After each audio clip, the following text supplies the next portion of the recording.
ভারতীয় TV channel বন্ধে আপনি রিট কেন করলেন, রিটে কি চেয়েছেন এবং কোন কারণে আপনার এই চাওয়া?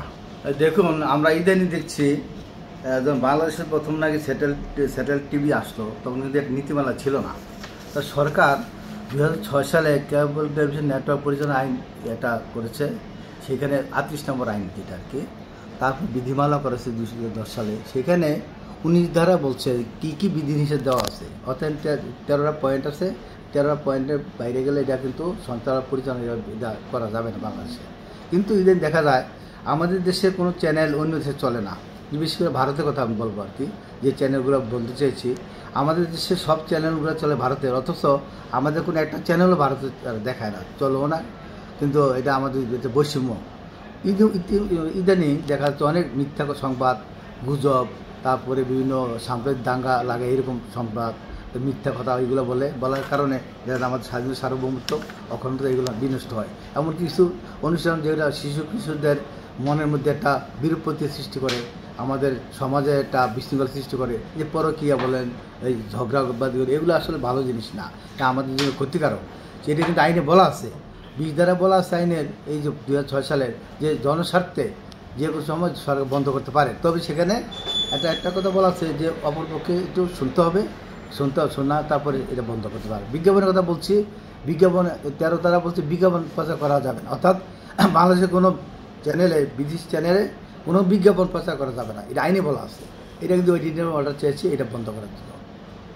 এটা আসলে আরও বিষয় কি, দেখেন আমরা তো কারো ব্যক্তিগত বা কারো বন্ধুর বিষয় দেশের আমরা বাংলাদেশ হস্তক্ষেপ করে না, কিন্তু ইদানিং দেখা যায় এই কারণে যখন একটা আইনজীবী মারা গেল, যে আইনজীবী মারা গেল, অথবা এটা কিসের বুদ্ধি, এটা তো স্থায়ী ছিল। অর্থাৎ উস্কানিমূলক বক্তব্য, তাদের সাম্প্রদায়িক দাঙ্গা, এগুলো ওই পার থেকে এগুলো করে, ইন্ডিয়া থেকে করার কারণে আমরা এটা মানুষের বিরুদ্ধে এটা বিরূপতি সৃষ্টি করে।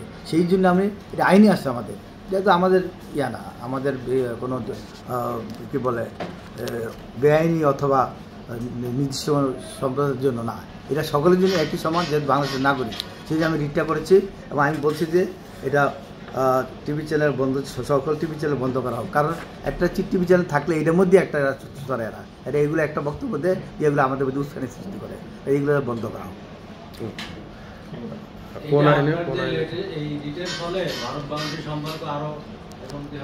না, এটা তো আইনে আছে, তো আইনে আছে। আইনে কি বলছে যে আজমির শরীফের নিচে এই শিব মন্দির আছে না, এরা বলছে হাইকোর্টের সুপ্রিম কোর্ট ভারতে অর্ডার দিয়ে দিল যে এটা তদন্ত করে দেখাও। তা আমরা তো তা চাচ্ছি না, আমরা চাচ্ছি হিন্দু, মুসলমান, বৌদ্ধ, খ্রিস্টান যারা আমরা সামনে এত বছর সম্প্রীতি, এটা বজায় থাকবে। কিন্তু ইচ্ছাকৃতভাবে কেউ যদি উদ্দেশ্যমূলকভাবে আমাদেরকে হেয় প্রতিপন্ন করতে চায়, যেমন গতকাল একটা বক্তব্য দেখেন মমতা ব্যানার্জি, তার সংসদে বলতেছে বাংলাদেশে এমন অবস্থা হইতেছে আইন শৃঙ্খলা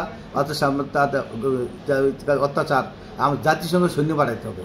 এইগুলো হচ্ছে কি এটা দাঙ্গা এবং এমনকি সীমান্তে এরা লোকও পাঠায়, অর্থাৎ বিভিন্ন মিথ্যা কথা বলে। এই মিথ্যা কথাগুলো তাদের চ্যানেলে প্রচার করা হয়, এগুলো আমাদের এলাকায় মানুষ দেখে এগুলো বিব্রত হয়, এবং এটা তারা অপসংস্কৃতি তো আছেই, বিভিন্ন বিষয় আমাদের সামাজিক অখণ্ডতা এবং আমাদের যে সম্পর্ক এটা নষ্ট হয়। কিছু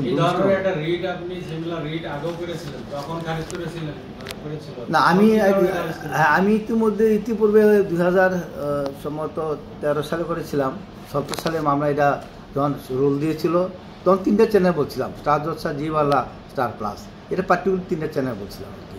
কিন্তু এখন বলছি না 3টা চ্যানেল, তখন 3টা চ্যানেল বলছি এই জন্য পাখির ড্রেস বলেন, ওই বিভিন্ন কিরণ মালার জন্য দেখে অনেকে আত্মহত্যা করছে, তো সেইটা রোল দিয়েছিল, যুক্তিসঙ্গতকারে রোল দিয়েছিল এবং রোল শুনানি করেছিলাম। শুনানি করার পরে রোলটা খারিজ সিপি করেছি আপিলিশনের পর নো অর্ডার হয়েছে। তো এখন আমি সম্পূর্ণ অর্থাৎ পুরোপুরি বন্ধ চাচ্ছি। এই জন্য ইদানিং আসলে আমাদের যে বক্তব্যগুলো আসতেছে বিভিন্ন ভারতীয় চ্যানেল থেকে, এটা আমাদের জন্য খুবই ক্ষতিকারক, এটা সব চ্যানেল বন্ধ চেয়েছে। আচ্ছা, কোন কোর্টে মেনশন করেছেন, কবে শুনানি হতে পারে? এটা আজকে আমি মেনশন করেছি যে আমি 24 নম্বর কোর্টে দিয়েছি, উনি পারমিশন ওই কোর্টে থেকে নিয়েছিলাম, ওই কোর্টে দিয়েছি। শুনানি যে কোনো সময় হতে পারে। ওকে।